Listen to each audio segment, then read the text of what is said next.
शरणं हरिः शरणं हरिः शरणं हरिः शरणं। राम राम। साप्ताहिक सत्संग के लिए हमारे चैनल को जरूर सब्सक्राइब करें।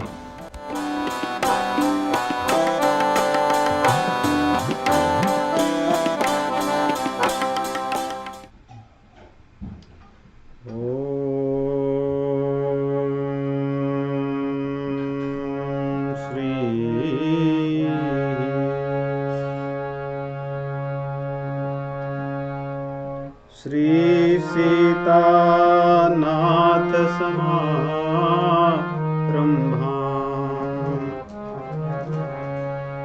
श्री रामानंदार्य मध्यमा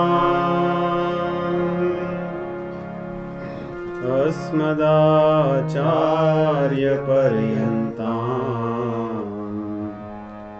वंदे श्री गुरु परंपरा।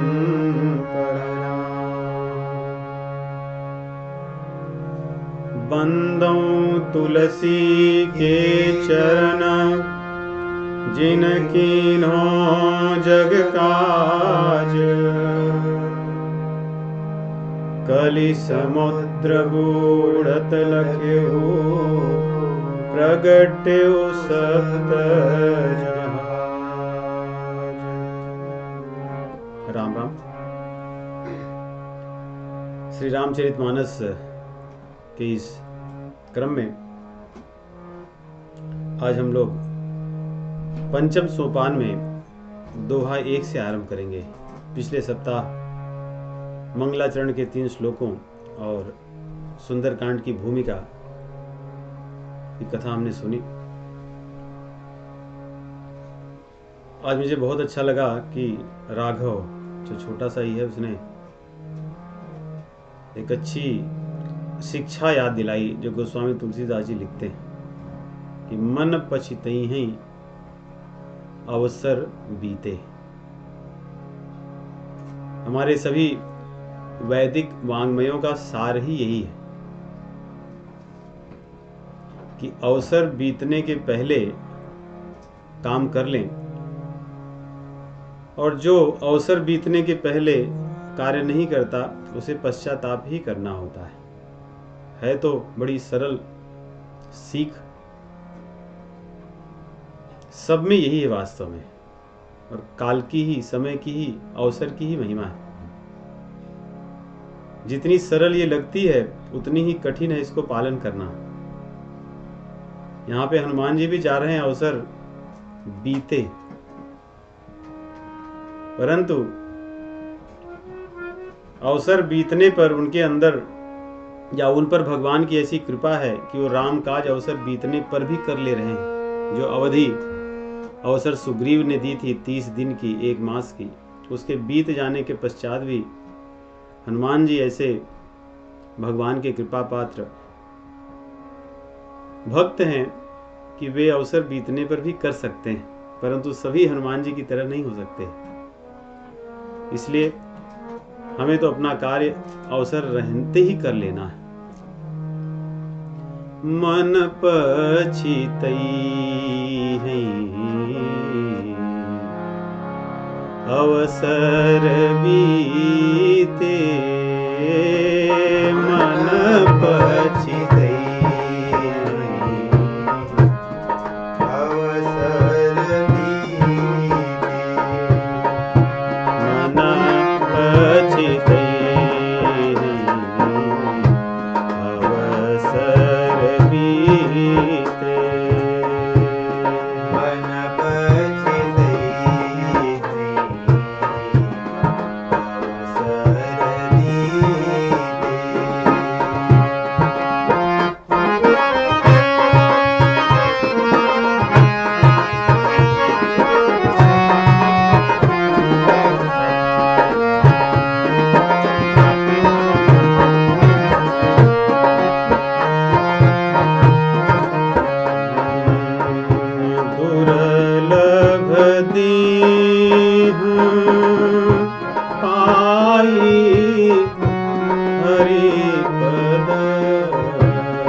त्याग दुरासा जीते, त्याग दुरासा जीते।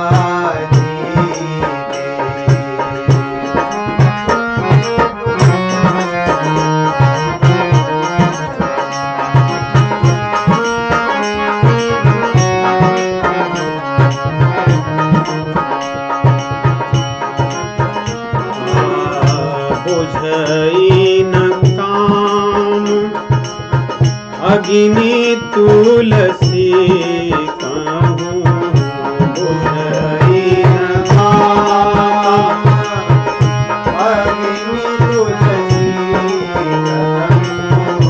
विषय भोग बहु भीते,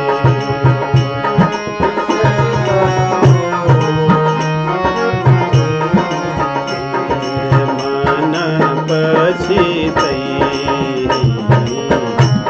अवसर बीते,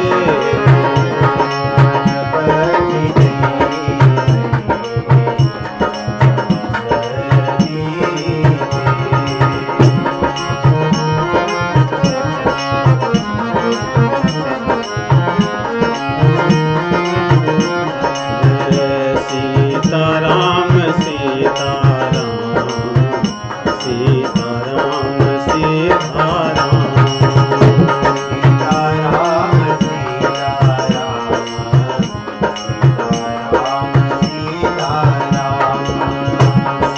सीताराम सीताराम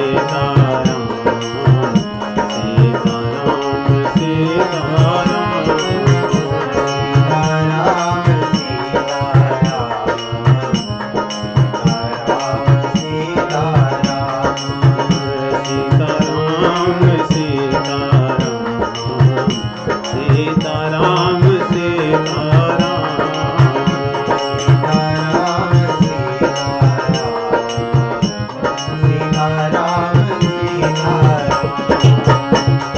सीताराम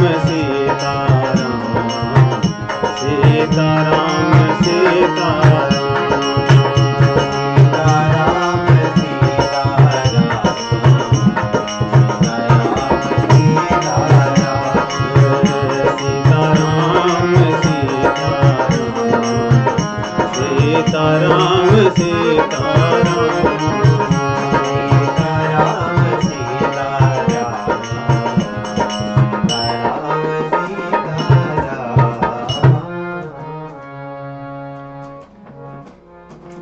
तो हनुमान जी जामवंत जी की आज्ञा मान करके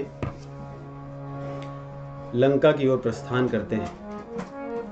और रास्ता कोई बहुत सरल नहीं है और उड़कर जाना है। भव सागर कोई तर नहीं सकता, वो तो उड़ा ही जाता है। और उड़ने की क्षमता भगवान की कृपा से आती है। तो यहाँ पे हनुमान जी जामवंत जी के सुंदर वचन को सुन करके बहुत प्रसन्न होते हैं और सबको कहते हैं कि आप सब लोग यहीं पर रहना, मेरी प्रतीक्षा करना, क्योंकि मैं आश्वस्त हूं पूर्ण रूप से और मुझे विश्वास है कि जाकर मैं लौट कर आऊंगा। चाहे जैसी संकट क्यों न हो, परंतु भगवान की करुणा कृपा से मैं लौट कर अवश्य आऊंगा, ऐसा विश्वास है उन्हें। हनुमान जी के एक एक चरित्र में जैसे आत्मविश्वास पूर्ण रूप से भरा हुआ है। किसी प्रकार का उनके मन में किसी प्रकार का संदेह नहीं है। ये आत्मविश्वास अपने बल पर नहीं, भगवान के बल पर है। भगवान के विश्वास पर, श्रद्धा पर यह आत्मविश्वास है उनका। जामवंत के बचन सुहाए, सुने हनुमंत हृदय अति भाए। कब लगी मोहि कर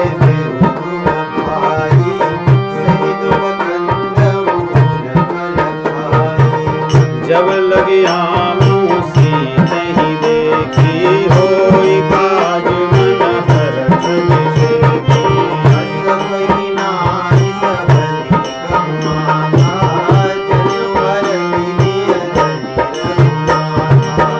सिंधु तीर एक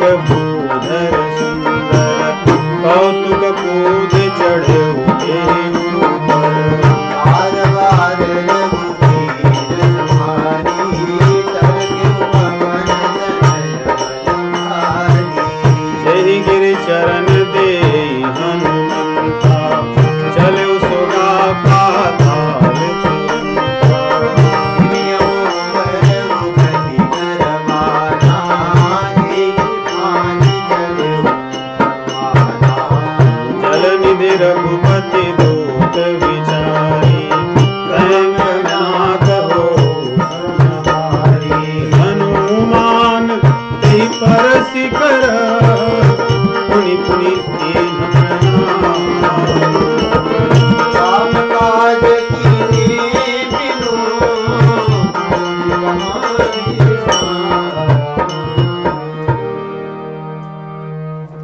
हनुमान जी चल दिए और कहते हैं कि होगा कार्य अवश्य, मुझे पूर्ण रूप से विश्वास है। जब लगी आवों सीत ही देखी, होई काज मन हरख विशेखी।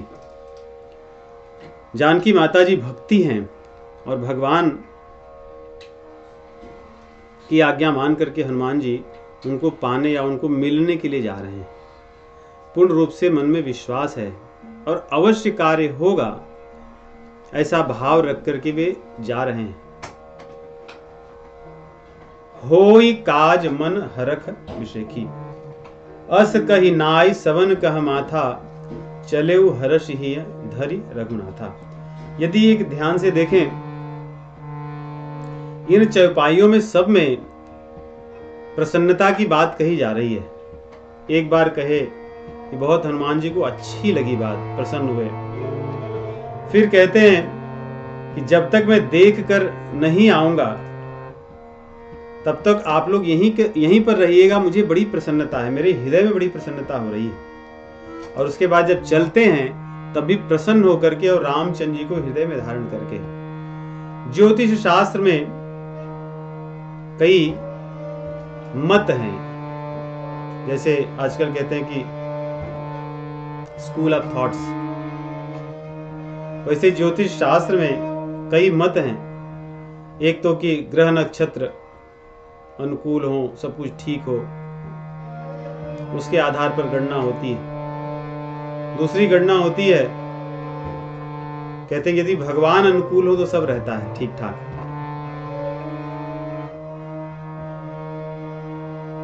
वैसे ही एक मत और है जिसमें ये कहते हैं कि यदि हृदय में प्रसन्नता हो खूब तो सफलता की संभावना बहुत अधिक होती है। यह भी ज्योतिष शास्त्र का एक अंग है, एक मत है। हनुमान जी कम से कम दो पक्ष तो यहां पे दिखते हैं।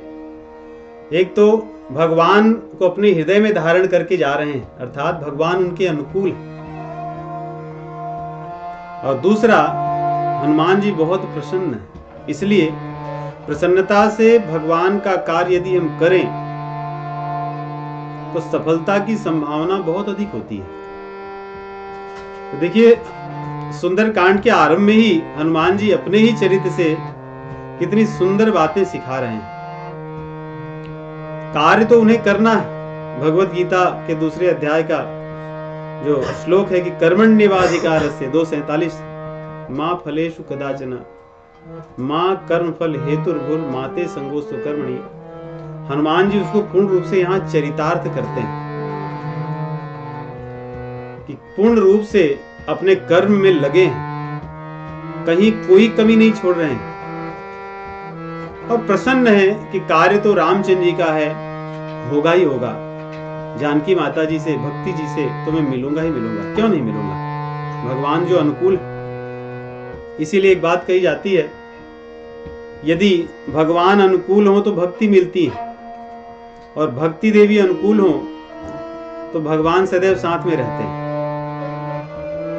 तो यहाँ पे हनुमान जी चल देते हैं। बंदर भालू सब उनसे सामर्थ्य में छोटे हैं, लेकिन सबको प्रणाम कर करके जा रहे हैं। ऐसा नहीं कि सब उनसे छोटे हैं तो किसी प्रकार का अहंकार या ऐसा करके, सब कहूं नाय सब अस कही नाय सबन कह माथा। सभी लोगों को जो छोटे बड़े और सबको समझा रहे हैं, जो जैसा है वैसा, जो जिस प्रकार से समझ सकता हो उसको उस तरह से समझा कर जा रहे हैं। क्योंकि कुछ बंदर भालू ऐसे भी हैं जो थोड़े विश्वास में कम है। हनुमान जी उनको थोड़ा डरा धमका करके भी जाते हैं कि दूसरा रास्ता नहीं, यही रास्ता है, यहीं बैठे रहना और जैसे बताया गया वैसे ही करना। इस प्रकार सबको कह करके चलते हैं।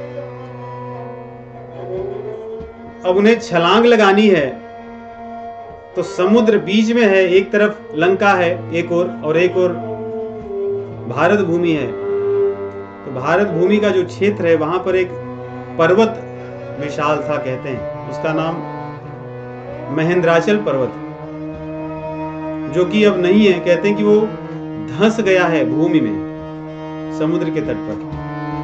और ये पर्वत ऐसा है कि इसका वर्णन वाल्मीकि जी बहुत विस्तार से करते हैं। बहुत सुंदर पर्वत है, इस पे जो झरने हैं, इससे जो नदियां निकलती थी, जो यहाँ पे वृक्ष हैं, उनमें जो पुष्प हैं, फल हैं, पशु पक्षी जिस प्रकार के वहां रहते हैं, यहाँ तक कि इस पर्वत श्रेणी में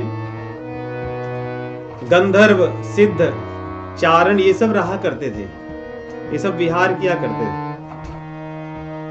और हनुमान जी जब वहां पर खड़े होकर के बड़े होने लगे, जैसे बड़े होने लगे तो उनके भार से ही पर्वत फटने लगा। बहुत सी उसकी नदी, झरने इत्यादि सब यहां वहां बिखर गए। पेड़ पौधे जो थे, पशु पक्षी सब भागने लगे।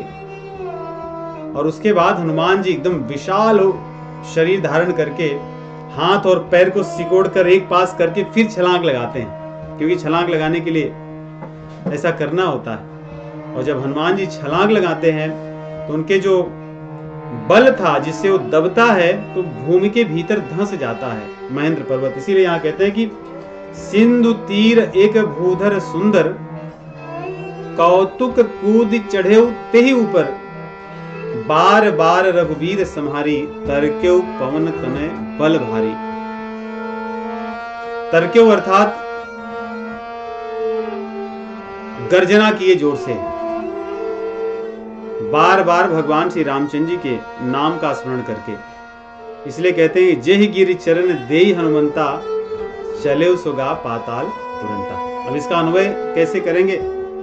जेहि गिरि चरण देहि हनुमंता, चले सुगा पाताल तुरंता। अन्वय इसका जेहि गिरि चरण देहि हनुमंता चले, उसके बाद सो तुरंता पाताल गा। जिस पर्वत पर चरण रख करके हनुमान जी चले वह तुरंत पाताल में चला गया। इसका इस चौपाई का अन्वय इस प्रकार है। आगे जिमिया मोघ रघुपति करबाना,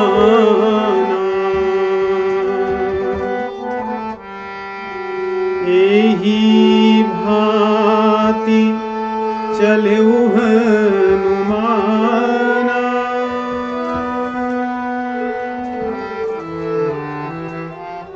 गोस्वामी जी ने सुंदरकांड में इतनी गहरी गहरी सुंदर बातें लिखी हैं। कहते हैं कि जेहि जिम अमोघ रघुपति कर बाना, एही भांति चले हनुमाना। रामचंद्र जी का बाण अमोघ है, इसीलिए राम बाण बहुत प्रसिद्ध शब्द है। राम बाण अर्थात जो उसका लक्ष्य है वो अवश्य करेगा। कहते हैं रामचंद्र जी का जैसे बाण अमोघ है, उसी प्रकार हनुमान जी जो चल रहे हैं उनका चलना भी अमोघ है। उसी प्रकार जैसे बाण और हनुमान जी एक ही है, यहां पर ये हनुमान जी और बाण की समानता बताई गई है। दोनों में समानता ये है, देखिए बाण जब चल जाता है तो लौट कर नहीं आता, और रामचंद्र जी का बाण जब चल जाता है तो लक्ष्य को भेद कर लौट कर आता है। ये विशेषता है बाण में और राम बाण में, क्योंकि राम बाण चिन्मय। दूसरा, यदि बाण जब चलता है तो अपने मन से नहीं चलता, वो चलाने वाले की इच्छा पर चलता है। जिस लक्ष्य से बाण भेजा जाता है, बाण वो काम करने के लिए जाता है। तो यहां पर हनुमान जी भी चले हैं बाण की तरह, क्योंकि रामचंद्र जी ने उनको चलाया है। उनका अपना स्वतः का बल नहीं है, जैसे बाण का अपना स्वतः का बल नहीं होता, वो मनमानी नहीं कर सकता। वैसे हनुमान जी के पास बल बहुत अधिक है, वो अपने लक्ष्य को अवश्य प्राप्त करेंगे, परंतु इसके मूल में जो कर्ता धरता है वो रामचंद्र जी हैं, जो बाणधारी है, बाण चलाने वाला है। तो यहाँ पर भी देखिए गोस्वामी तुलसीदास जी लिख तो रहे हैं, लेकिन हनुमान जी की प्रसन्नता के लिए चौपाई लिख रहे हैं, क्योंकि हनुमान जी को इसी से प्रसन्नता होती है कि हनुमान जी स्वतः नहीं परंतु रामचंद्र जी के बल से सब कार्य करते हैं। हनुमान जी अपने मन से नहीं, रामचंद्र जी की इच्छा से सब कार्य करते हैं। इसलिए गोस्वामी जी के ऊपर हनुमान जी की कितनी करुणा कृपा होगी कि एक एक शब्द बड़े संभाल कर लिखते हैं, जिससे हनुमान जी प्रसन्न हो जाएं। कि काम तो करेंगे लेकिन प्रसन्नता के साथ हनुमान जी प्रसन्न हो। जिमि अमोघ रघुपति करबाना,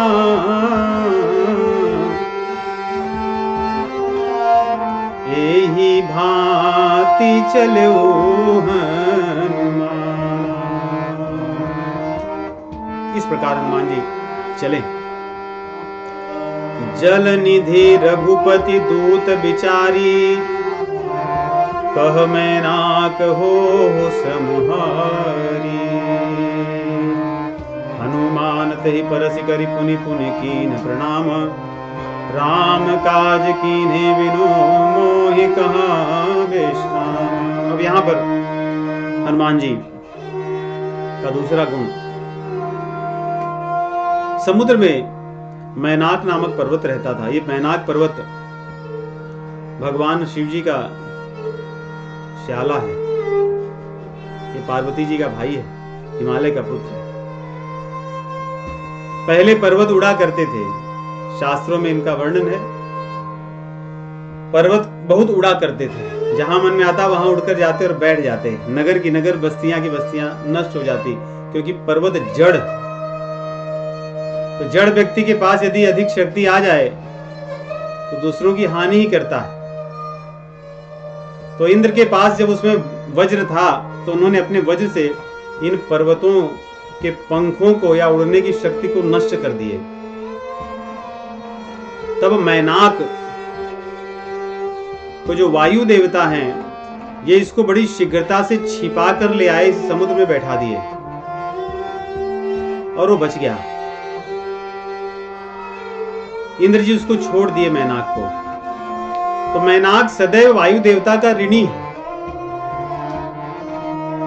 इसलिए जब समुद्र के ऊपर से हनुमान जी जा रहे हैं तो मैनाक को लगा कि मुझे सेवा करनी चाहिए, और समुद्र ने कहा कि तुझे सेवा अवश्य करनी चाहिए, क्योंकि तू जो मेरे साथ रहता है बच करके, ये हनुमान जी की पिताजी की कृपा, वायु देवता की। तो सेवा करके थोड़े से तो ऋण से उऋण हो जा, कृतज्ञता अपनी दर्शाना चाहिए। तो यहां पर कई शिक्षाएं हैं। अपने प्रति किए गए उपकार को कभी नहीं भूलना चाहिए। दूसरी एक बात जो सदैव सत्संग में हम चर्चा करते हैं कि देखिए, किसी का नमक खा लेना बहुत कठिन काम है। नमक खाने के बाद में बहुत बड़ा उत्तरदायित्व होता है व्यक्ति का। उसके प्रति कृतज्ञता हम नहीं हो सकते, कृतज्ञता नहीं कर सकते। इसीलिए पहले लोग बहुत सोच समझ कर किसी के यहाँ खाते थे, सब जगह नहीं खाते थे। और यदि आप लोगों को न पता हो, जो बुजुर्ग लोग हैं उन्हें पता होगा, पहले कई लोग भिक्षा तो लेते थे लेकिन नमक नहीं लेते थे भिक्षा में। बिना नमक के भिक्षा लेते थे। उससे कम से कम कृतज्ञता उतनी नहीं होती, भार उतना नहीं होता। तो यहाँ पे जो जीवन बचाया है वायु देवता ने, इसलिए पर्वत के ऊपर बोझ है मैनाक के ऊपर, और समुद्र देवता उसको समझा रहे हैं कि तुम जाओ और थोड़ी सी सहायता कर दो, सेवा कर दो। क्यों? क्योंकि रामचंद्र जी का कार्य करने जा रहे हैं। ये रामचंद्र जी के कार्य में लगे हुए यदि किसी व्यक्ति के प्रति हमारी सेवा हो जाए तो हमारा भी काम रामचंद्र जी के काम में लग जाता है, हमारा भी हाथ उसमें लग जाता है। इसीलिए भगवान के कार्य में लगे हुए लोगों का साथ दे देना चाहिए।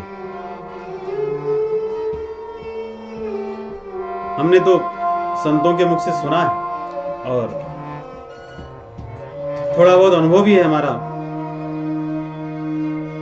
यदि भगवान किसी से कोई कार्य कराना चाहते हैं, अपना तो करा ही लेते हैं। उसमें यदि हमारा हाथ लग जाए तो नाम भी हमारा हो जाए, हमारा भी नाम हो जाता है।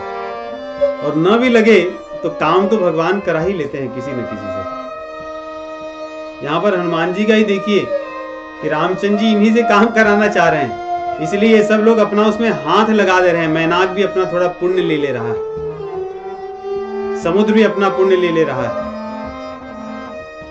और बाकी जितने लोग लौट कर जाएंगे ये सब पुण्य के भागीदार होंगे। कोई भले कुछ नहीं कर रहा है, बस साथ में बैठे। हनुमान जी बोले कि बैठकर खाते पीते रहना, जब मैं आऊंगा तब साथ में चलना, यही इनकी सेवा है।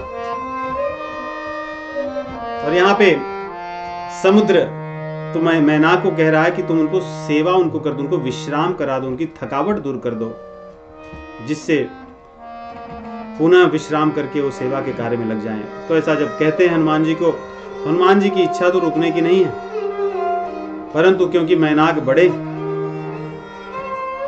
हनुमान जी उनका सम्मान करने के लिए उनको प्रणाम करते हैं, स्पर्श कर लेते हैं और कहते हैं कि आपकी जो सेवा थी मैंने स्वीकार कर ली, परंतु जब तक रामचंद्र जी का कार्य पूरा नहीं होगा तब तक मैं पूर्ण रूप से विश्राम नहीं कर सकता। दूसरी चीज ऐसी देखिए, यदि रामचंद्र जी के कार्य में जब जीव लगता है तो उसको बहुत से मान सम्मान और सुख सुविधा की चीजें मिलती हैं। यही सात्विक सुख है। सात्विक सुख मिल जाने पर, क्योंकि यहां पर हनुमान जी को विश्राम कराने के लिए, सेवा देने के लिए मैनाक उपस्थित हुआ है। हम जब रामचंद्र जी के कार्य में लगेंगे तो रामचंद्र जी हमारा मान सम्मान बहुत बढ़ाते हैं, हमारी सेवा होती है। परंतु यदि हम उसमें फंस जाएंगे तो वही सतोगुण का सुख है जो बांधता है। हमने भगवत गीता में पढ़ा है कि सतोगुण सुख से बांधता है, लेकिन हनुमान जी ने ऐसे सुख को क्या किया, बस प्रणाम कर लिया, उनकी भावना को स्वीकार करके उस सुख को भोगा नहीं और न तो उनका अपमान किया। तो इस प्रकार सतोगुण के सुख अध्यात्म मार्ग में चलते समय अवश्य मिलते हैं। संसार में बहुत से ऐसे पुण्यवान लोग हैं जो भगवान के मार्ग में लोगों की सेवा करते हैं, परंतु हमें कभी उस सुख को पाकर उसमें फंस नहीं जाना चाहिए, अन्यथा वही है सतोगुण अर्थात सोने की जंजीर वाली बात होगी। सोने की जंजीर से बंध जाएंगे। हाँ, उनका अपमान भी न करें, उनको ग्रहण कर लें, प्रणाम कर लें, उनको सम्मान दे दें और आगे रामचंद्र जी का कार्य करें, जब तक अपने लक्ष्य पर न पहुंचे। इसलिए हनुमान जी यहां कह रहे हैं कि राम काज कीन्हे बिनु मोहि कहां विश्राम। राम काज पूर्ण करना है, विश्राम हम जब तक रामचंद्र जी के कार्य को अर्थात रामचंद्र जी को प्राप्त नहीं कर पाएंगे तब तक विश्राम संसार में नहीं मिल सकता। हम लोग को लगता है कि संसार में हम विश्राम ले रहे हैं, विश्राम तो वास्तव में रामचंद्र जी में है। इसलिए गोस्वामी तुलसीदास जी अंत में लिखते हैं कि पायो परम विश्राम राम समान प्रभु नाही कहूं, जाकी कृपा लवलेश ते मतिमंद तुलसीदास हूं। जब भगवान को प्राप्त कर लेता है जीव, जिसको ज्ञान मार्ग में समाधि कही जाती है, वही वास्तव में विश्राम की स्थिति है। इसलिए हनुमान जी मार्ग में रुक नहीं गए, उस मार्ग में चलते रहे जब तक कि विश्राम न मिले, जब तक भक्ति देवी न प्राप्त हो। भक्ति देवी को प्राप्त कर लेना जीवन में, संसार में उन्हें ढूंढ लेना, यही रामचंद्र जी का कार्य है, यही भक्त का कार्य है।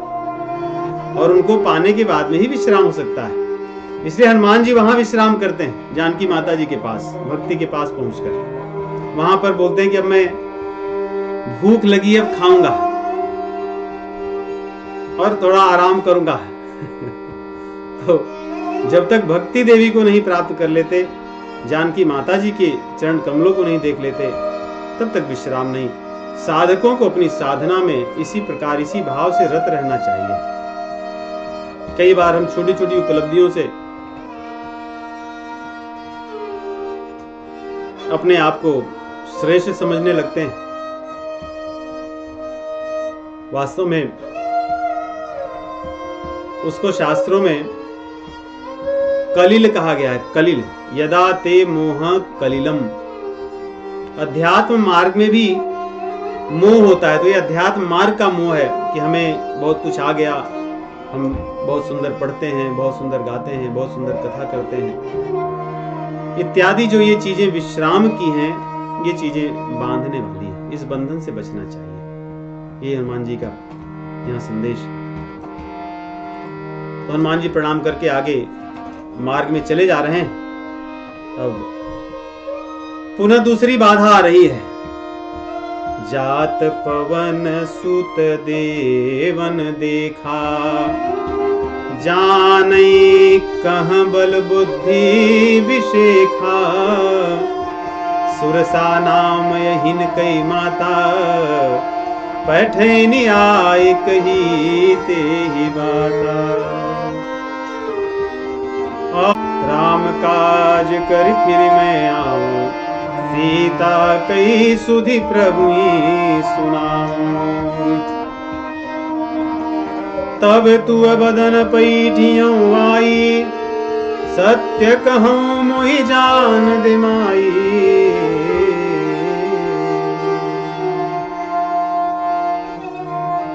अब देवता लोग हनुमान जी की बुद्धि की परीक्षा लेने के लिए, जब हम भक्ति मार्ग में चलते हैं, भक्ति को प्राप्त करने के लिए चलते हैं, तो हमारी बुद्धि की भी परीक्षा होती है। बुद्धि ऐसी न हो कि संसार में लग जाए, संसार की चीजों को पाने में लग जाए। और ये देवताओं ने भेजा कि भैया जाओ, और ये सर्पणियों की माता है, अहिनियों की माता है। सर्पिणी अर्थात क्या? जो तमो गुण में रहे, क्रोध में रहे। सर्प एक बार छोड़ भी देता है, सर्पिणी नहीं छोड़ती। ईर्ष्या, द्वेष इत्यादि से भरी रहती है। ईर्ष्या द्वेष तभी होता है जब संसार की वस्तुओं को हमें पाने की लालसा होती है, नहीं तो नहीं होता। कोई व्यक्ति बहुत धनवान हो परंतु हमें धन की इच्छा ना हो, तो हमें उससे कोई ईर्ष्या द्वेष नहीं। तो संसार की वस्तुओं के पाने की जब लालसा होती है, तो संसार में द्वेष और ईर्ष्या बढ़ती है। और वही सर्पिणी, इसको भेजा है देवताओं ने कि जाकर के उनकी परीक्षा तो ले लो, काम कर पाएंगे कि नहीं। लेकिन हनुमान जी बड़े बुद्धिमान हैं। उन्होंने जब देखा कि आ चुकी है, और सुरसा सदैव मुंह फैला करके रखती, उससे बचना बहुत कठिन है, सर्वत्र वही दिखती है। ऐसी कामनाएं हैं संसार की, ये भी सदैव मुंह फैलाए रहती हैं पकड़ने के लिए। जितने भी रजोगुण के धर्म हैं, वे सब मुख फैलाए रहते हैं, कहीं देखने की आवश्यकता नहीं होती, जहां देखोगे वही मिलते हैं। इनसे बचने के लिए हनुमान जी यहाँ शिक्षा देते हैं। पहले तो इनसे प्रार्थना कर लो कि हमें आपसे कोई लेना देना नहीं, हम अपने कार्य में लगे। यदि हमारा कार्य पूर्ण हो जाएगा तो भगवान की करुणा से हमें सब कुछ मिल जाएगा, क्योंकि वो पूर्ण काम है। सभी कामनाओं को पूर्ण करने वाले हैं। कोई भी इच्छा ऐसी नहीं होगी कि हमारी बची रह जाएगी। इसलिए हनुमान जी कहते हैं कि राम काज कर फिर मैं आऊं। यदि मैंने रामचंद्र जी का कार्य कर लिया, तब तो मुझे कोई चिंता नहीं है, तब मैं आऊंगा, जो मेरी इच्छा होगी वो पूर्ण हो जाएगी, मुझे पता है। इसलिए सीता कई सुध प्रभु सुनाऊं, जब रामचंद्र जी को बताऊंगा कि प्रभु मैं भक्ति को पा गया हूं, तो भगवान जब भक्ति को पाए हुए जीव पर बड़ी करुणा करते हैं, उसको सब कुछ दे देते हैं। विभीषण जी को क्या नहीं दिया उन्होंने, सब कुछ दे दिया। इसलिए हनुमान जी कह रहे हैं जब पहले मैं भक्ति देवी को पा लूं, उसके बाद इन सब की मैं चिंता करूंगा। मुझे अभी कोई चिंता नहीं है इन सब कोई चीज पाने की, कोई लालसा नहीं है। तो भक्ति मार्ग पर चलने वाले जीवों को अपनी कामनाओं से बहुत बचना चाहिए। कामनाओं को ऐसे ही प्रणाम कर लेना चाहिए कि ठीक है बाद में करते हैं, बाद में देखते हैं। संसार में जीव अधिकतर क्या करता है, संसार की कामनाओं को लेते रहता है, उसके पीछे पड़ा रहता है। अध्यात्म को, भगवान को या भक्ति को कहता है बाद में करते हैं, बाद में देखते हैं। ये पहले संसार का काम कर लूं फिर बाद में देखते हैं। हनुमान जी कह रहे हैं पहले भगवान का काम कर लूं फिर बाद में देखते हैं। लेकिन ये कामनाएं बड़ी प्रबल हैं। ये ज्ञानिनो नित्य वैरिणा आवृतम ज्ञानमेतेन, ये पूर्ण रूप से ढक लेती हैं। दुष्पूरेण अनलेन च, ये बहुत ही भयंकर है, ये कोई सामान्य नहीं। इनसे बचना, इनसे बचने की हनुमान जी यहाँ शिक्षा दे रहे हैं। हनुमान जी क्या किए, सोचे कि मैं इनका दमन कर दूंगा। इसलिए जब वो बढ़ने लगी कामना, तो हनुमान जी उससे बढ़ने लगे कि मैं तुमसे ऐसे लड़ लूंगा। अब दोनों में एक तरह से स्पर्धा चल गई। यहाँ कह रहे हैं जोजन भर तही बदन पसारा, कपि तनु कीन दुगुन विस्तारा। एक योजन उसने मुख फैलाया, हनुमान जी 2 योजन के हो गए। चलो ठीक है। उसके बाद में 16 योजन, हनुमान जी 32 हो गए। वो और बढ़ते गई, हनुमान जी दुगने होते गए। अब यहाँ पे देखिए हनुमान जी के पास शक्ति है दुगने होने की, उससे हमेशा अधिक होने की, लेकिन इससे कुछ होगा नहीं। हम अपनी शक्ति से इन कामनाओं की या रजोगुण की का दमन नहीं कर सकते। इनका दमन असंभव है। इसलिए भगवान ने कहा है कि काम एष क्रोध एष रजोगुण समुद्भव महाशनो महापापमा। ये महाशनो, ये हमें खा जाएंगे, इनका मुंह इतना बड़ा है। यहाँ सुरसा का मुंह ऐसे ही बड़ा करते जा रही है खाने के लिए। फिर इनके सामने क्या करना होगा, हनुमान जी यहाँ शिक्षा देते हैं। शत जोजन तेहि आनन कीन्हा, अति लघु रूप पवन सुत लीन्हा।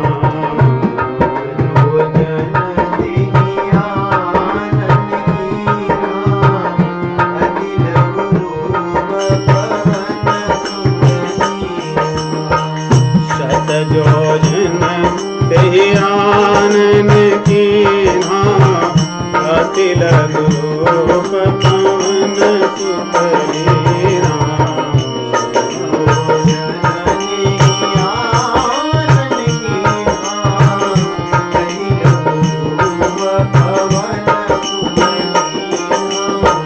बदन पैठे पुण्य बाहिर आवा, मांगे विराता हे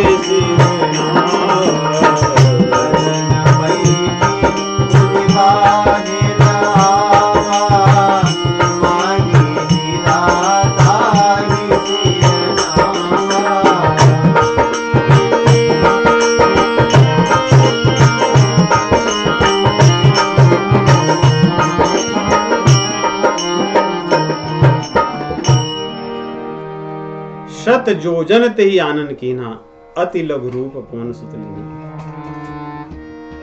संसार में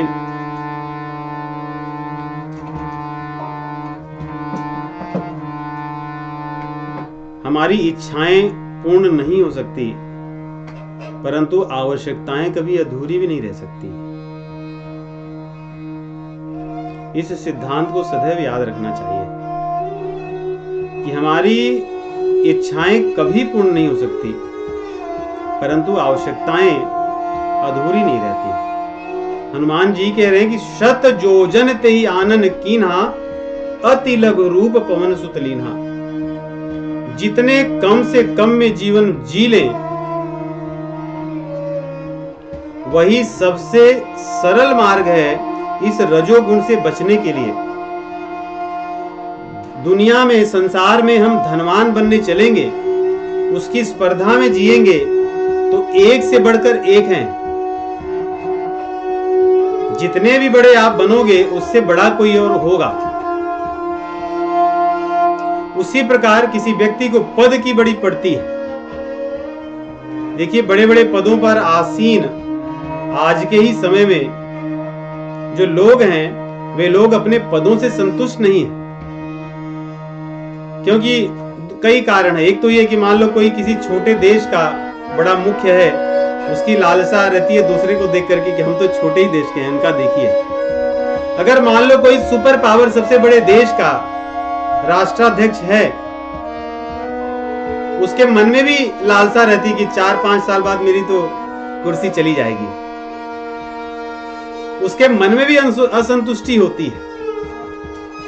तो संसार की वस्तुएं ऐसी हैं कि कोई कितना भी बड़ा क्यों न हो, किसी भी परिप्रेक्ष्य में, किसी भी क्षेत्र में, वो कभी भी वास्तव में बड़ा नहीं हो सकता, क्योंकि एक से बढ़कर एक सदैव रहते हैं। इसलिए संतुष्टि की भावना से ही व्यक्ति रजोगुण से जीत सकता है। रजोगुण से जीतना बहुत सरल है यदि कोई व्यक्ति संतोष का आश्रय ले, अन्यथा इससे जीता नहीं जा सकता। इसलिए हनुमान जी छोटे बन गए कि तुम बड़ी बनती जा रही हो, मैं तुम्हारे सामने छोटा बन जाता। और जब छोटा बन गए तब कोई क्या करेगा? तो किस प्रकार की ईर्ष्या, किस प्रकार का द्वेष, किस प्रकार की चिंता, कोई आवश्यकता नहीं हमें। इसीलिए कहते हैं कि धनी वो नहीं जिसने बहुत कुछ जोड़ा, धनी तो वो है जिसकी आवश्यकताओं का आयतन बहुत थोड़ा है, वो धनी है। तो हनुमान जी ने कहा कि रजोगुण से जीतने के लिए, रजोगुण से लड़कर के नहीं जीत सकते, क्योंकि रजोगुण तो बहुत शक्तिशाली है। इसके सामने छोटा बन जाओ, सतोगुण के सामने हाथ जोड़ लो, सम्मान कर दो। इसलिए हनुमान जी जब ऐसा किए तो सुरसा प्रसन्न हो जाती है और उसने कहती है कि तुम कार्य अवश्य करोगे। भगवान के मार्ग में यदि हम चलना चाहते हैं तो संसार को हथियाने के चक्कर में यदि पड़ेंगे तो उस मार्ग में कभी नहीं जा सकते, मार्ग होगा नहीं हमारा। इसीलिए जितने भी बड़े से बड़े लोग थे, कभी किसी ने अपना नहीं समझा। रामायण के प्रसंगों में तो हमने देखा ही है, हमने छत्रपति शिवाजी महाराज के बारे में सुना है कि उन्होंने हिंदवी स्वराज्य स्थापित की थी भारत में अपने समय में, मुगलों को परास्त करके। परंतु उनके जब गुरुदेव स्वामी रामदास समर्थ आए थे भिक्षा के लिए, उन्हें यह समझ में नहीं आया कि मैं गुरुजी को दूं क्या।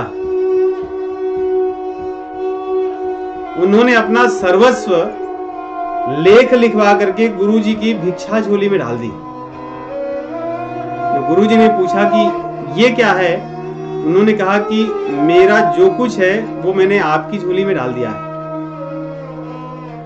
तो इस प्रकार सब कुछ होते हुए भी जो व्यक्ति उसको अपना नहीं मानता, क्योंकि उसको उसकी चाह नहीं है, केवल धर्म के पालन के लिए जो करता है, तो ये रजोगुण से इस प्रकार जीता जा सकता है। वैसे देखने में ऐसा लगता है कि शिवाजी तो पूरे रजोगुणी थे, राजा थे, परंतु वो तो उनके कर्तव्य पालन के लिए था, परंतु भीतर से उनको इससे कोई लगाव नहीं था। तो इस प्रकार हनुमान जी जब छोटे बन गए तो सुरसा ने कहा कि तुम अवश्य कार्य को करोगे, जाओ, तुम बल और बुद्धि दोनों के निधान हो। मैंने बल भी देख लिया, क्योंकि मैं जब बड़ी होती रही तो तुम मुझसे दुगना बनते रहे। तो बल तो तुम्हारे पास बहुत है, लेकिन केवल बल होना ही पर्याप्त नहीं है, बल के साथ साथ बुद्धि होना भी आवश्यकता है। यही हनुमान जी में और अन्य बलशालियों में अंतर है। जहां छोटा बनना होता हनुमान जी बन जाते हैं, अन्य लोग नहीं बन पाते। बलशाली व्यक्ति छोटा बन जाए ये संभव नहीं है, परंतु हनुमान जी समय आने पर, आवश्यकता होने पर रामचंद्र जी के कार्य के लिए छोटे बन सकते हैं। इसलिए जहां भी हमें आवश्यकता हो रामचंद्र जी के कार्य के लिए, हम छोटे बन जाएं। और इसी की शिक्षा भगवान श्री कृष्ण भागवत पुराण में जब देवता लोग कष्ट में होते हैं, समुद्र मंथन के लिए जब भगवान प्रेरित करते हैं, तब कहते हैं कि अर्योपि ही संधेयाः, अर्योरपि ही संधेयाः सती कार्यार्थ गौरवे। कोई बड़ा कार्य करना है तो शत्रुओं के साथ भी मित्रता करनी पड़ती है, छोटा बनना पड़ता है, अपने अहंकार को छोड़ना होता है, रजोगुण को त्यागना होता है। इस प्रकार यहाँ पे हनुमान जी आगे चलते हैं। अब तीसरी बाधा यहाँ पहुंच रही है, उसका नाम वो तो बहुत विचित्र है। इसका नाम है सिंहिका। और ये सिंहिका निशिचर एक सिंधु महरही करी माया नभ के खग गई।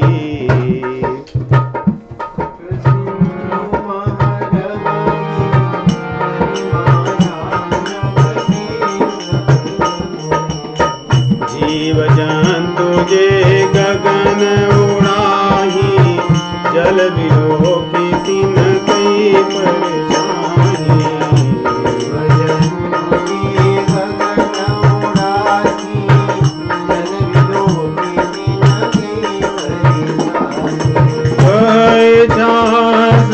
सोन उड़ाई देवी सदा गगन शरणाई।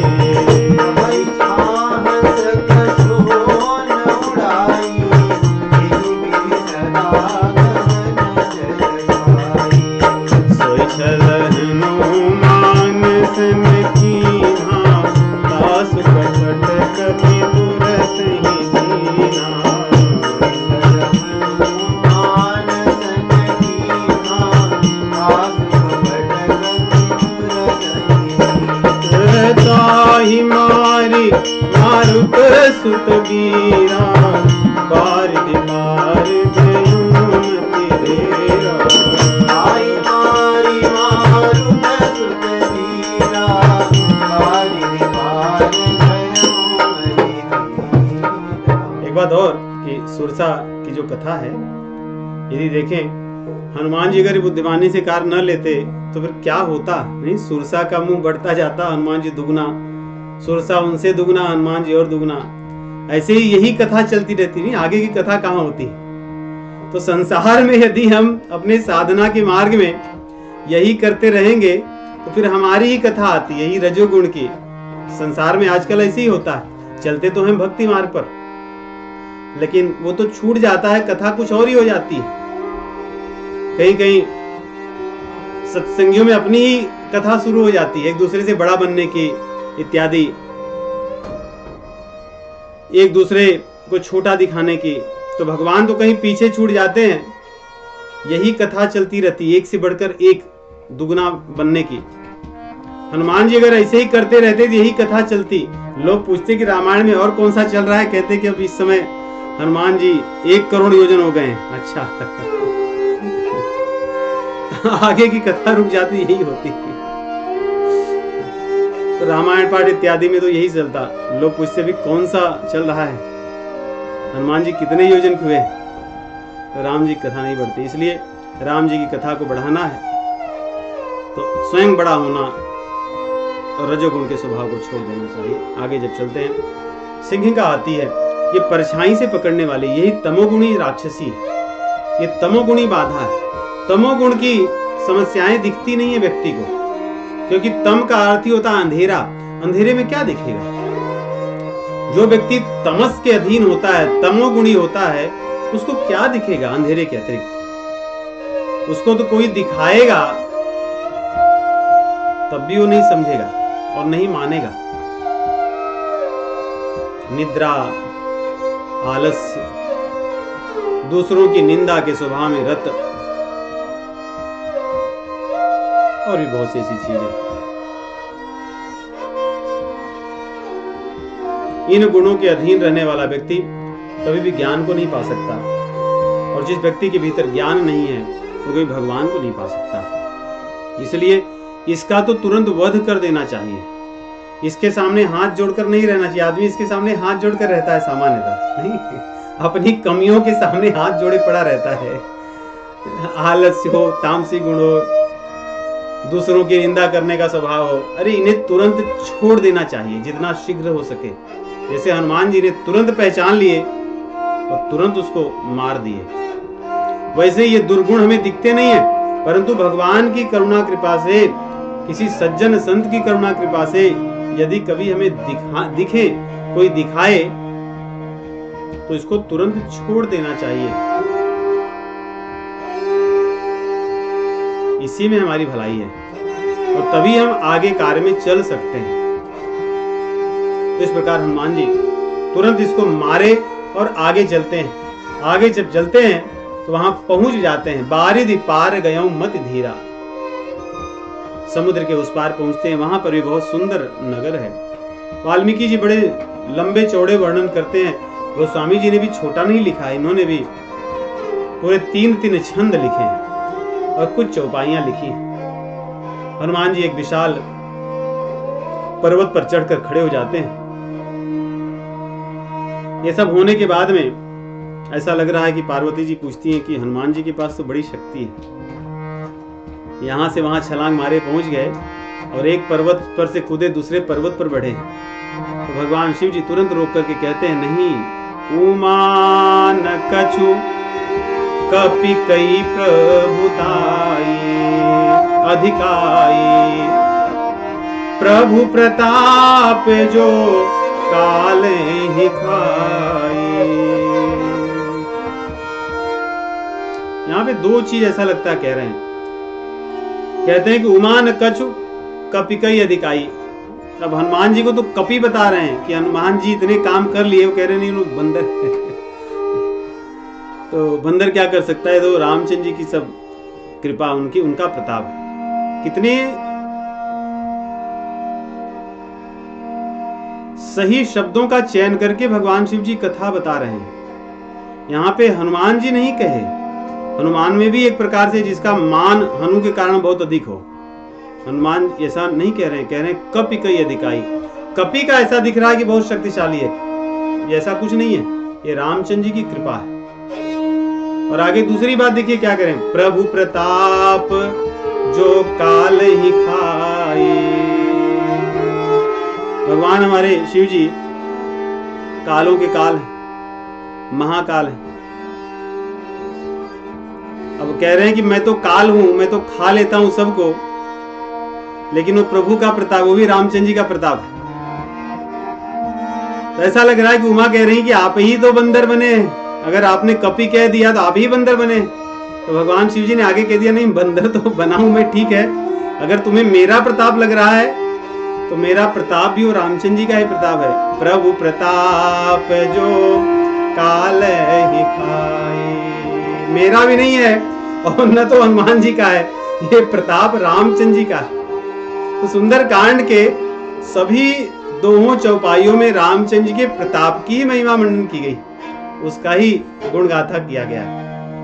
और इसीलिए इसमें भगवान शिव जी बीच बीच में कुछ न कुछ बातें बोलते रहते हैं इस प्रकार से, जिससे किसी का ध्यान न भटक जाए। ये सब रामचंद्र जी की ही महिमा है, उनका ही प्रताप। उसके बाद हनुमान जी गिर पर चढ़ लंका ते ही देखी, कहीं न जाय अति दुर्ग विषेकी, अति उतंग जल निधि चहु पासा, कनक कोट कर परम प्रकाशा। यदि हम कल्पना करें उस सौंदर्य का कि हनुमान जी एकदम ऊंचे पर्वत शिखर पर खड़े हैं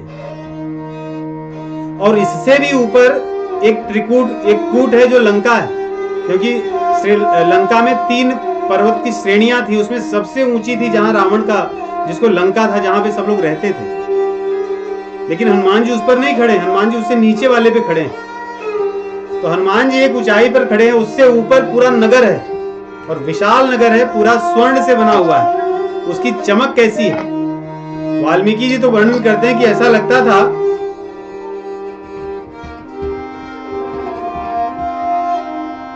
ऐसा लगता है कि जैसे आकाश ही पूरा स्वर्ण का बना हो। हनुमान जी इस प्रकार ऐसे देख रहे हैं और अगर नीचे देखें तो चारों ओर समुद्र ही समुद्र है। तो कैसा दृश्य है। और बीच में हनुमान जी खड़े, इसलिए कह रहे हैं अति उतंग जल निधि चहुपासा कनक कोट कर परम प्रकाशा। बड़े सुंदर सुंदर कोटे हैं। इतना अच्छा वो बनवा रखा था अपनी लंका को, मैदानों में बनाया था सुरक्षा की दृष्टि से। कहते हैं कि लंका के चारों तरफ जल की खाई थी और जल की खाई पे सेतु बने हुए थे, जैसे होकर ये लोग आते जाते थे। लेकिन ये सेतु ऐसे थे कि इनमें अलग अलग प्रकार के यंत्र बने थे। अगर कोई शत्रु आने लगता तो सेतु को ये लोग गिरा देते नीचे और उसमें जो जितने लोग शत्रु थे सब नीचे चले जाते। ऐसी इसकी सर्वत्र जल के चारों ओर ऐसे इसने सेतु बनाए थे उस खाई पर। वही यहाँ पे कह रहे हैं कि कनक कोट विचित्र मणिकृत सुंदरायतना घना चौहट्ट हट्ट सुबट्ट भी थी चार पूर्व बना। और कनक कोट, कोट अर्थात यते दुर्ग होता है और कोट अर्थात राजमहल होते हैं बड़े बड़े। कहते हैं चारों ओर बड़ी बड़ी चौड़ी चौड़ी सड़कें हैं, गलियां हैं, जिसको आजकल हम स्ट्रीट्स और एवेन्यूज कहते हैं। चारों ओर हैं बड़े बड़े। ऐसा सुंदर बना है कि नगर के एक एक स्थान पर सुगंध ही सुगंध आती है। कहीं किसी प्रकार के ऐसे दृश्य नहीं दिख रहे हैं यहाँ पर। हाथी, घोड़े, खच्चर, सैनिक पैदल इत्यादि सब, सेना सेनापति सब दिख रहे हैं। बहुरूप निश्चर जूथ अतिबल सैन वर्णत नहीं बने। तो हनुमान जी ने तो पहले सेनाओं का निरीक्षण किया कि नगर तो बड़ा सुंदर है, परंतु शक्ति का, वहां पे उसकी रावण की शक्ति का वो आकलन कर रहे हैं कि कितनी शक्ति होगी इसके पास। इसलिए यहाँ पे सेनाओं का हनुमान जी देखिए देख क्या रहे हैं, पहले किस कार्य के लिए गए। यहाँ पे इनकी बुद्धिमत्ता देखिए, इनकी दृष्टि कहाँ कहाँ जा रही है। पहले कोई सामान्य व्यक्ति होगा तो नगर के सौंदर्य को देख के उसी में रह जाएगा, लेकिन हनुमान जी को देख तो लिए सौंदर्य, लेकिन किसी में उनका मन स्थिर नहीं हुआ। इसलिए उसके शक्ति को देखते हैं कि चारों ओर परकोटे हैं, खाइयां हैं जल की, सुरक्षा की दृष्टि इतने बढ़िया प्रबंध किए गए हैं। सेनापति कैसे हैं, सेनाएं कैसी हैं, किस प्रकार के यंत्र शस्त्र इनके पास हैं। और आगे अब पुनः दूसरी तरफ जब दृष्टि दर्शाते हैं, दौड़ाते हैं, तो वापस सौंदर्य दिखता है। बड़े बड़े सुंदर उपवन हैं, बाग हैं, बगीचे हैं, बापियां हैं, बावली हैं, कुएं हैं, जलाशय हैं, स्विमिंग पूल्स हैं। एक एक और एक एक घर एक एक स्विमिंग पूल के साथ हैं। किसी का घर ऐसा नहीं है कि ऐसे ही सब भोग विलास से आधुनिक, जो हम आप सोच भी नहीं सकते आज, उससे सब सुसज्जित है। और उसके बाद में बढ़िया सुंदर सुंदर फिटनेस सेंटर्स हैं, व्यायाम करने वाले लोग हैं। सबने मेंबरशिप ले रखी है और खूब मेहनत कर रहे हैं, युद्ध भी कर रहे हैं।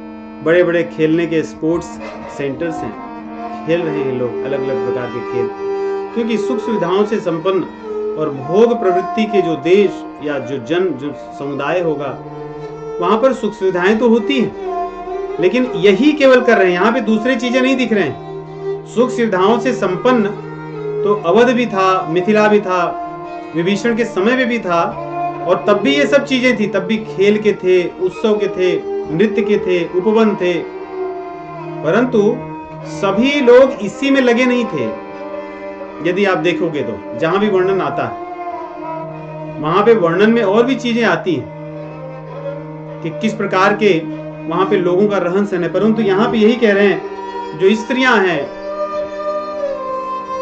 वे भी अलग अलग प्रकार के व्यभिचार इत्यादि में लगी हैं। बहुत अलग अलग जगह लड़ाई अर्थात युद्ध चल रहा है, द्वंद्व युद्ध, मल्ल युद्ध, वो सब चल रहे हैं यहाँ पर। एक एक दूसरे को सब, जैसे ऐसा लग रहा है जब स्पोर्ट्स में कोई एक और जीत रहा है तो दूसरे लोग सी जय जयकार कर रहे हैं, तुम जीत गए, बस तुम जीत गए। इस प्रकार नाना अखारन भिरई बहुविध एक एकन तरजही, इस प्रकार एक दूसरे की प्रशंसा, एक दूसरे को डांटना कि मैं जीता तुम जीते इत्यादि सब चल रहा है। आगे कह रहे हैं कि कर जतन भट कोटिन विकट तन नगर चौंदिस रक्षणी, और इस प्रकार नगर की सुरक्षा भी बहुत अच्छी है। इसको भेद पाना, इसमें प्रवेश कर पाना कठिन है, और लोग सर्वत्र खा पी रहे हैं। सबके घरों के बाहर भी एक तरह की रसोई चल रही है, और उसमें खा क्या रहे हैं? कहूं महिख मानुष धेनु खर अज खल निशाचर भक्षही। महिष, भैंस, मनुष्य को भी खा लेने वाले हैं। तो लंका में मनुष्यों का भी मांस मिलता था। गाय, भैंस, धेनु, खच्चर इत्यादि के तो थे ही, अज, खर, क्या नहीं था? जिसको जो चाहिए सब कुछ उपलब्ध था वहां पर, तो यही उनका जीवन था।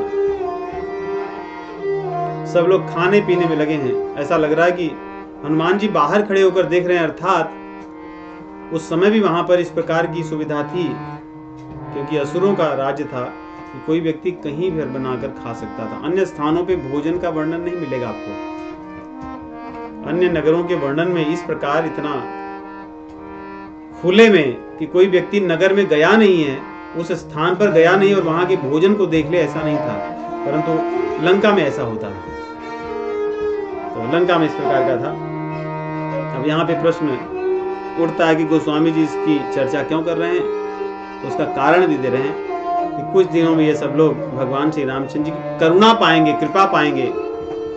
उनके जो बाण हैं अगर इनको लगेंगे तो इनका उद्धार हो जाएगा। इसलिए गोस्वामी तुलसीदास जी इनका वर्णन कर रहे हैं, नहीं तो इनका वर्णन नहीं करते, क्योंकि ये वर्णन करने लायक नहीं है।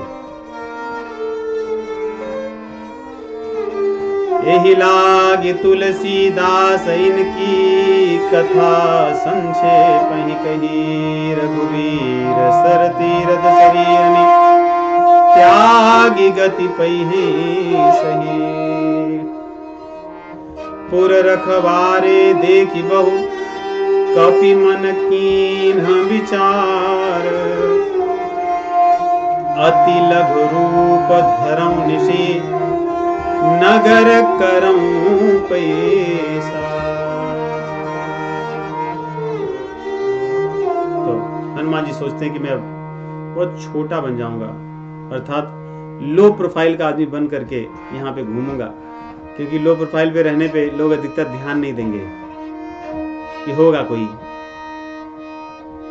इसलिए हनुमान जी बहुत छोटे से बनेंगे। लंका में प्रवेश करने, हर प्रत्येक स्थान पर हनुमान जी चिंतन करते हैं, विचार करते हैं, फिर कोई कार्य करते हैं। बिना विचारे ऐसे ही नहीं कर लिया, मन में आया कर लिया। यहां पर भी देखिए कि सब कुछ पहुंचने के बाद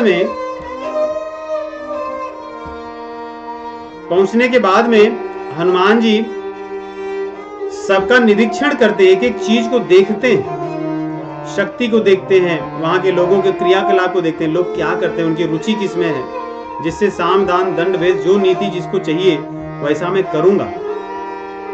इसलिए हनुमान जी सब कुछ जब निरीक्षण कर लिए, सब एकदम लेखा जोखा पूरा कर लिए, अब सोचते हैं कि अब मैं उस अपना निष्कर्ष निकालते हैं कि छोटा बन करके और रात्रि में यहाँ प्रवेश करना सफलता की कुंजी है। ऐसा सोच करके आगे लंका में, वास्तविक नगर में, लंका में प्रवेश करेंगे, जो चारों ओर से घिरा हुआ है। कैसे? पूरे रखवारे देख बहु, पूरी तरह से सुरक्षित है। उस कथा को हम अगले सप्ताह श्रवण करेंगे। जी 2 मिनट हरि नाम संकीर्तन करते हैं। सीताराम हनुमान सीताराम हनुमान।